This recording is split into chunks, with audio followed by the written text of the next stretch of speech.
is Sean with Voices Levon, and I'm speaking with Ellen Lenore Adams. Is that correct? Yes.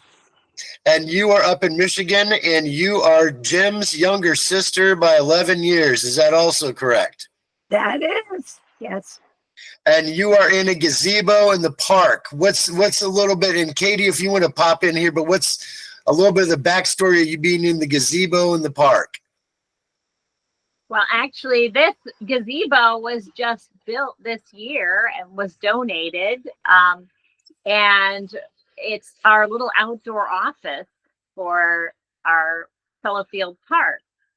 And my mom has been really instrumental in helping to get this venture started and transforming this place, which has been family land for many generations, now trying to transform it into a place where the community can come and enjoy the nature as well. So what type of things are you going to have for the community to enjoy? What things are going to be added besides cutting the grass and trimming the trees? Well, we're putting in nature trails, but what we're really excited about is we're creating what are called discovery stations. And so those are going to be outdoor educational spaces that people can immerse themselves in exploring different kind of cultural questions that then relate to how we relate to one another in nature. So like, what is it that we value in nature? What is it that it takes to restore relationships? You know, these kinds of questions. And then a lot of fun activities and games to kind of explore those ideas. And then a lot of habitat restoration work in parallel with that. Okay. And I'm assuming this is going to be a no, but have either of you had the chance to watch any of the interviews that Jim has done about his life and family? I've seen a couple of them, yeah. Mm-hmm. So Ellen, are you looking forward to being able to watch Jim tell some of the stories as well? I look forward to it. Oh, sure. I have some good ones, I think. Well, I think you're going to be able to contribute some good ones, and we're going to kind of start at the beginning here. So you guys were born at 2226 Drexel on the east side of Fort Wayne. What do you remember about the house? Like, what do you remember about it growing up? It was comfortable. And I wanted to take it with me. It was, we had such an affection for it. It was a bungalow. My mother probably wanted it built like the old Sears Roebuck houses that were built in the 1920s and 30s. That were bungalows. You could actually order them in the Sears catalog to have them built. And so I think the design of it and everything was similar to that. And my dad put an upstairs on it.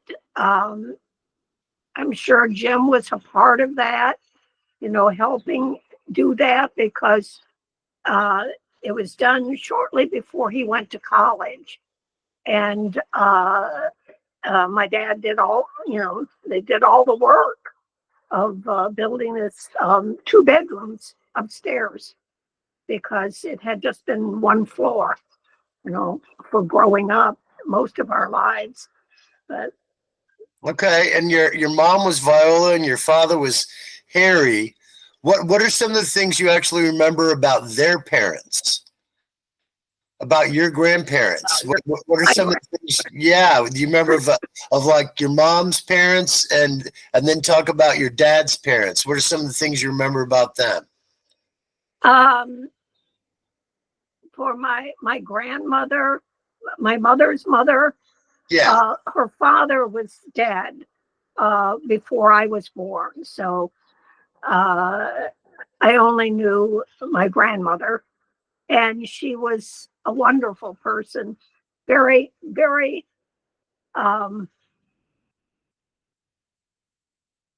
just a very charismatic person, I would say, very, very alive. And she had her children when she was very young. So she was like, my mother always thought of her as a girl, because she would seem so young. She was a lot of fun to be around. And my dad's parents, Mary and Charles Beatty, I remember them best just going over to their house with my dad. There was a bit of a strained relationship between Mary and my mother. Kind of the proverbial mother-in-law problem. And so my mother never went over, but I don't even think I can't remember that she even went on Thanksgiving. She may have, but I have a feeling she didn't. Anyway, she had a gripe against her mother-in-law, and she never got over it. And but she wanted me to go with my dad, to sort of be the good ambassador from the rest of the family. And so I went with my dad and would spend time over there. Never quite as comfortable with them as I was with my mother's mother. But now Linda was your sister. She was in between you and Jim.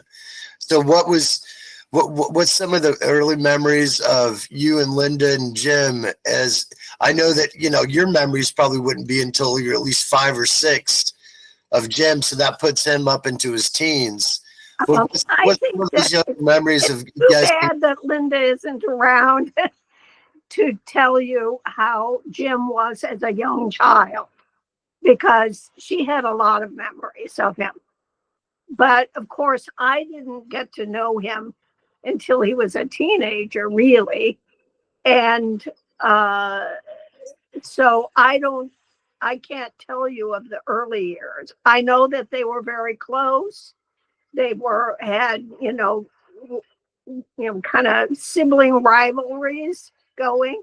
I can tell you about one that was carried into adulthood. They had always said to each other, Linda and Jim, that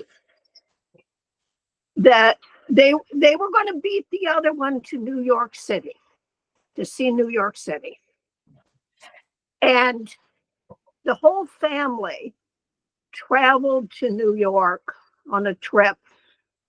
It was a big deal to go on a trip. And I think that my mother wanted to do this before Jim really left the home. He was in college, but she thought that he would not be home much more. So she arranged that we would make this trip to the East Coast. And we headed off in a car, all of us, to New York City. And the day before we got there, Linda arranged with our dad that she would be able to sit in the front seat as passenger in front seat. So that's what they did. And what she did was she fooled Jim, because then she got to New York City first, because she was in the front seat of the car. He couldn't, he could not laugh, of course, but he also was really peeved that she had fooled him so much to get there first, and that she was so smart to do that. He didn't like that. Anyway, I remember that well, because I was sort of, in on it too, because I'd heard that the plan was half going to in the works. So with your first memories of Jim was, when did that start as far as how old he was? Was that when he was in high I school or would college? say he was in his mid-teens. That was very clear, in my mind, because being 11 years older, I I I just remember him best as a teenager. And how many friends he had, always dropping over to the house. That's my my beginning of my real memory of him in early years. I have other stories about him earlier, but they were given to me by my mother. She would tell me stories about Jim. But the first real memory of my own was when he was a teenager. So what are some of And those? came home from college. That was very important when he would come home after Well, he left for college. okay, so one question: do you happen to remember any of the names of any of his friends that you got to know? Just some of his friends, like who they were. Do you happen to remember any of them?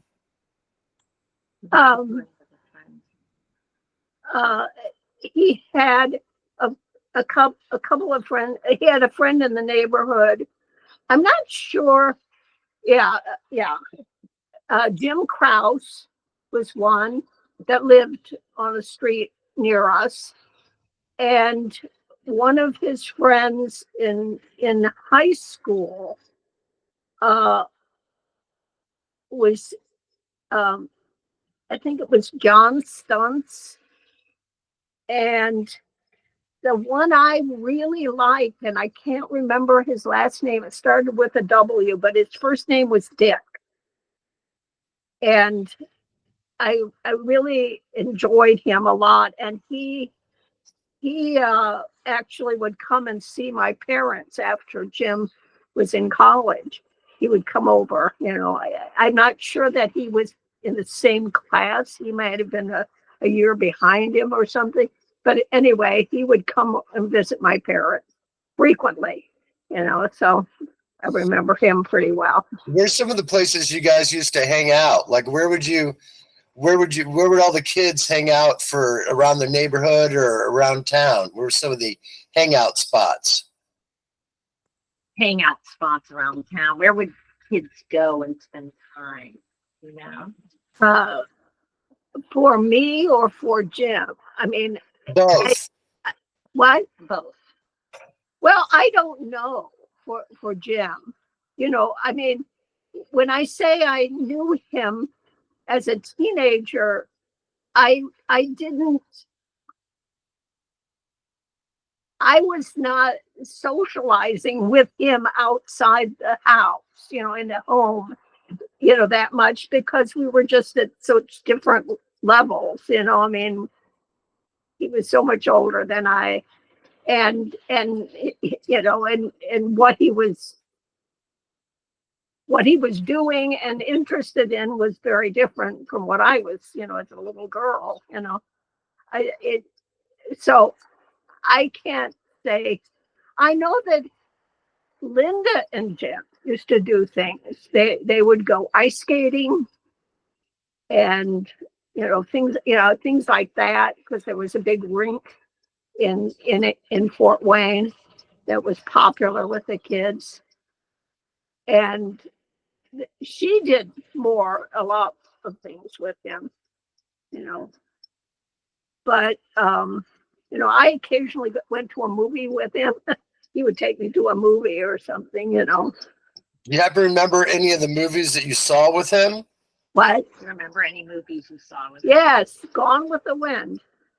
There was a re-release of it in maybe 1950 or something like that. And I remember it well because I had gotten a smallpox vaccination and it hadn't taken, and it had to be repeated several times. My mother was insisting I have this vaccination done before we went to New York City. So I was probably about 10 years old. So maybe 1952 or so. And Jim and I went to see Gone with the Wind. And while we were watching it, because it was such a long movie, I think during the intermission, I remember telling him, I don't feel so well. I just don't feel well. And he felt my head. And apparently I was burning up with a fever, and the vaccination had taken. And I just remember that so well, that, that we became aware that and then the big pox mark, showed up on my arm and everything, that this vaccination had finally taken. And it happened during Gone with the Wind, and I was with Jim. That's great. So Jim told me a story. I just wonder if you remember this or not. When he was young and he was walking by a prison or close to a prison with the German soldiers that were out in the road in the snowstorm. Do you happen to remember him telling that story or about that story at all? I don't know about that. That would have been, when I was probably two or 3 years old at most, but that I know that camp was right across the street from us. I mean, it was in the wooded area that was always, was a very important thing in my life, growing up next to that wooded area.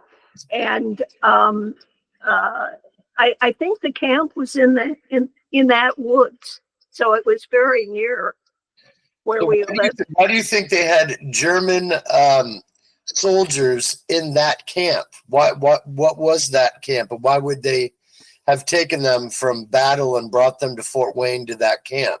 Do you have any idea? No, I don't know. I know that Mom told me about that. I mean, she talked a little bit about it, but I wish I had paid more attention actually to some of the things she told me, because she was always telling me things that had happened before I was, Well, what are some of those stories that she told you that you could still recall about Jim? Yeah. I think one of them that is very memorable was for her, I imagine, was she kind of got into it, talking about how he had brought changes to our family, Jim, and that what it was that we, because they were poor, we didn't, this, when I was talking about the trip to New York, that was a big deal, to make any kind of a trip. That was really a big deal. And it was all my mother's, doing of getting that done, that we had that memory. And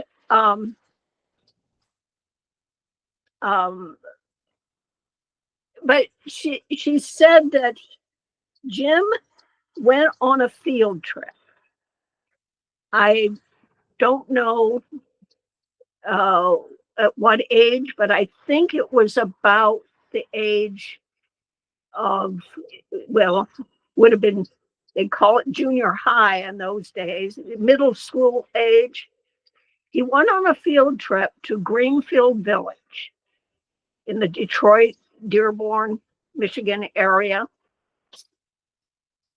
And when he got home, she said he was so excited about this experience that he had had.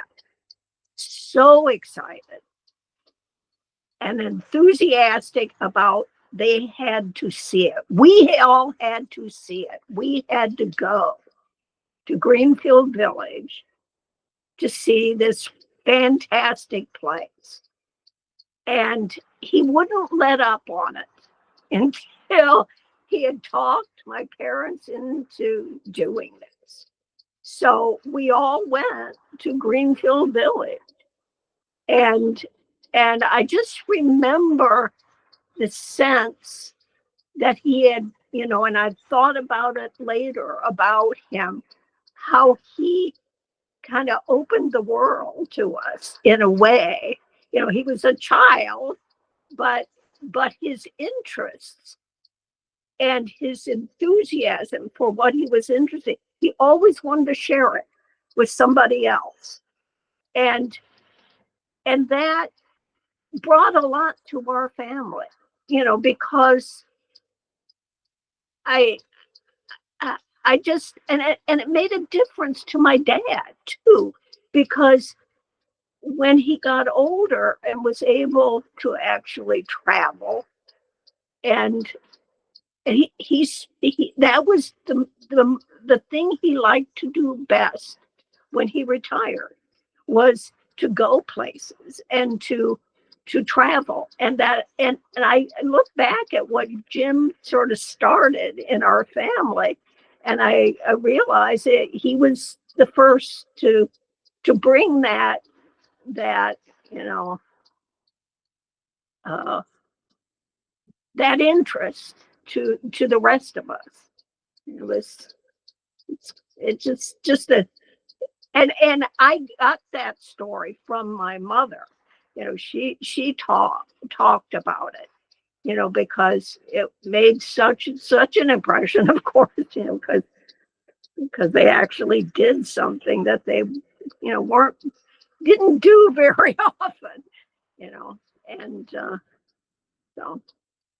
So as he was growing up, I know that you basically had a decent amount of time with him, and you said, I've got notes here, and one of the notes is that he did he would do impressions. Why don't you talk about him doing the impressions for Marlon Brando and Jimmy Stewart and that type of thing?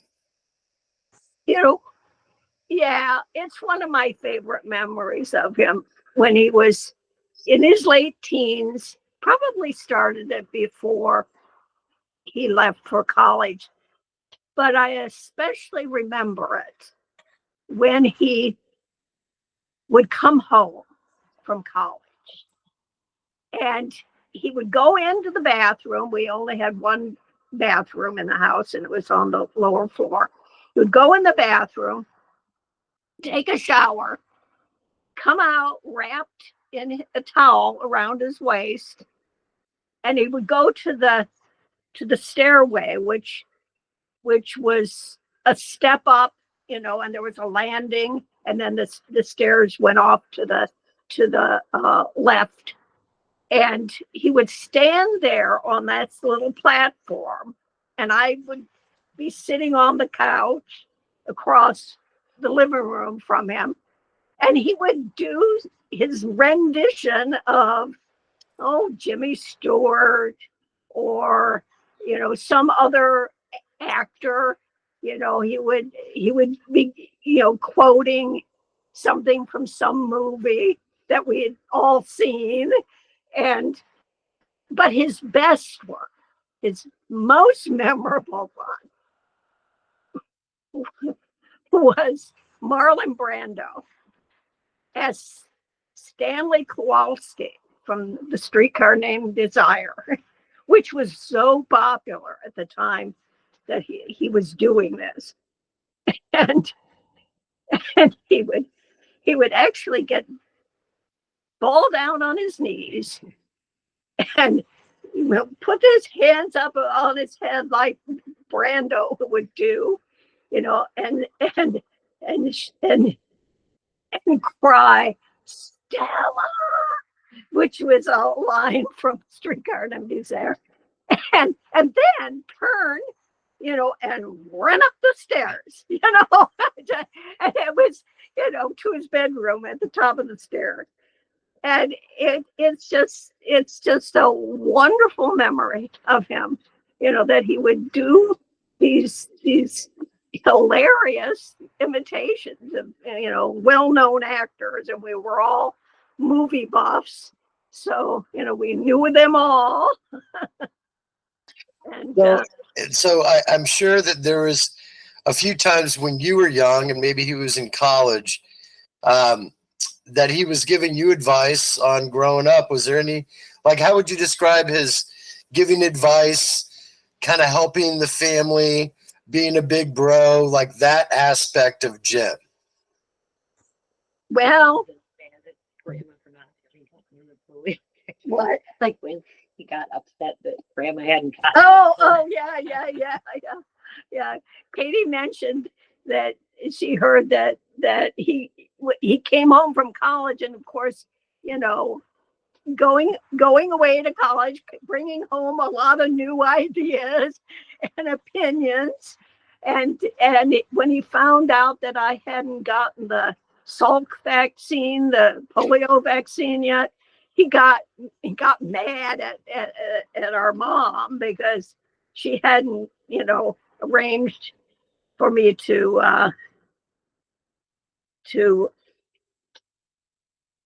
get that. And he was also, I remember, critical that I wasn't brushing my teeth well enough because they looked kind of yellow.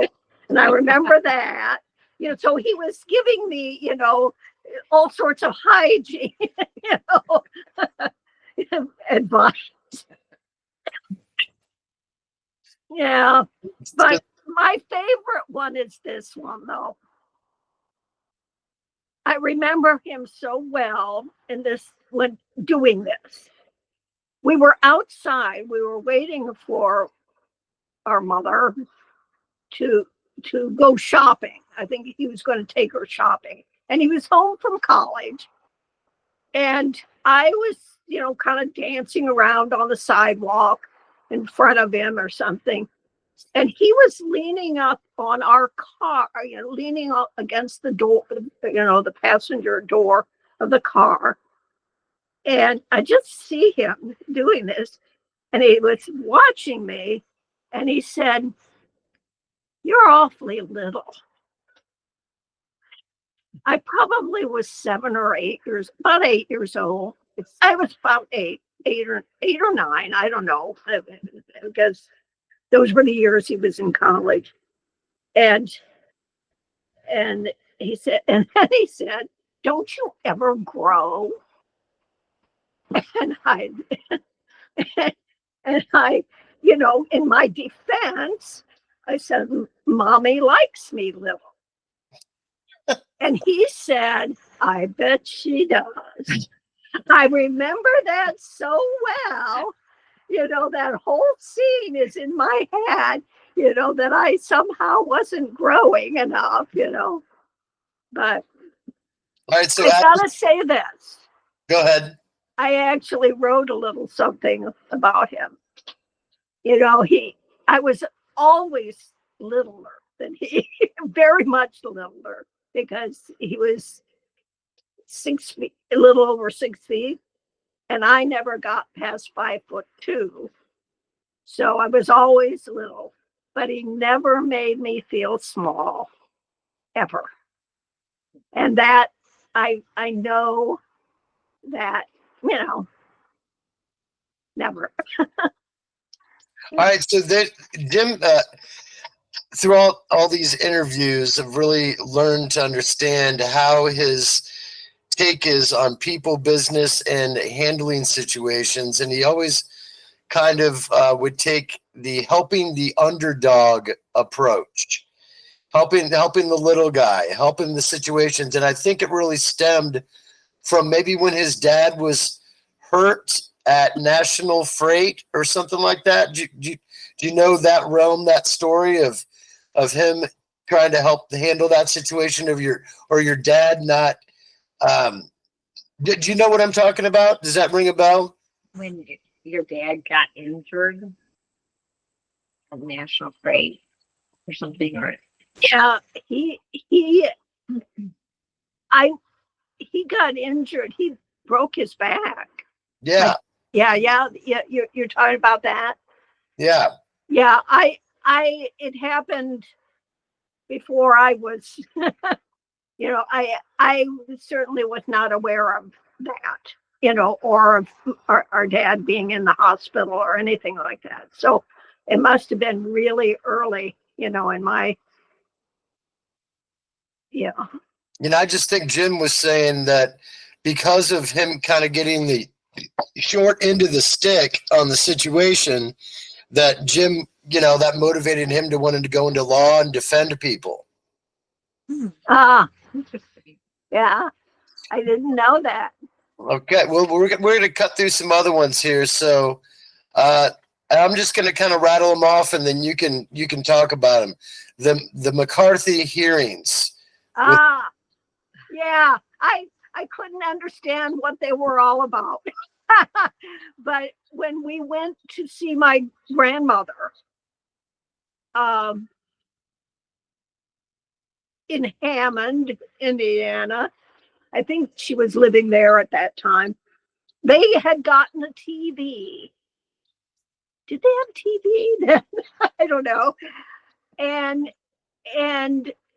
oh no, I take that back. That might have been one of the conventions, presidential conventions.